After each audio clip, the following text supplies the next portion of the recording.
दररोज आपण MPSC previous year question आहे त्याचा अनालिसिस घेत असतो. आजचा आपला प्रश्न आहे पुनर्नवीकरणीय ऊर्जा संसाधने यावर आधारित.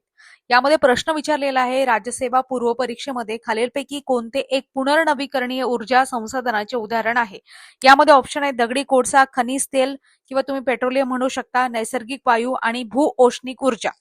तर या प्रश्नाचं योग्य उत्तर काय? सुरुवातीला कन्सेप्ट समजून सांगते आणि नंतर आपण उत्तर पाहू. आता ऊर्जा म्हणजे काय? ऊर्जा संसाधने म्हणजे काय? एनर्जी रिसोर्सेस असं आपण त्याला म्हणू शकतो. ज्या नैसर्गिक साधनांपासून मानवाला ऊर्जा किंवा शक्ती मिळते ती साधने म्हणजेच एनर्जी रिसोर्सेस असं आपण म्हणू शकतो. प्रामुख्याने कोळसा, पेट्रोलियम, सूर्यप्रकाश, वारा, पाणी इत्यादी असं आपण ते म्हणू शकतो. आता यामध्ये दोन संकल्पना असतात, पुनर्नवीकरणीय ऊर्जा संसाधने आणि अपुनर्नवीकरणीय ऊर्जा संसाधने. पुनर्नवीकरणीय ऊर्जा संसाधने तुम्ही कोणाला म्हणाल? ज्या ऊर्जा स्त्रोतांचा नैसर्गिकरित्या सतत पुनर्भरण म्हणजे पुन्हा निर्माण होत राहतो किंवा पुन्हा निर्माण होतात, त्या संपत नाहीत, त्यांना पुनर्नवीकरणीय ऊर्जा संसाधने म्हणतात.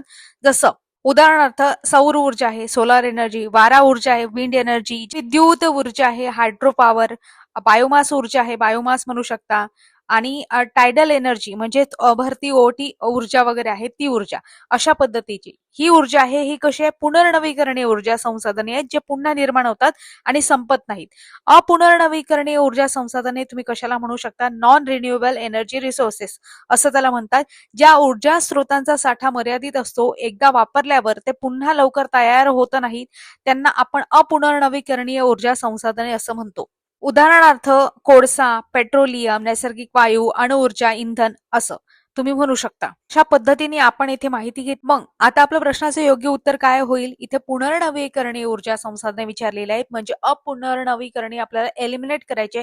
दगडी कोळसा कसं आहे? अपुनर्नवीकरणीय येणार नाही. खनिज तेल सुद्धा येणार नाही, नैसर्गिक वायू सुद्धा येणार नाही.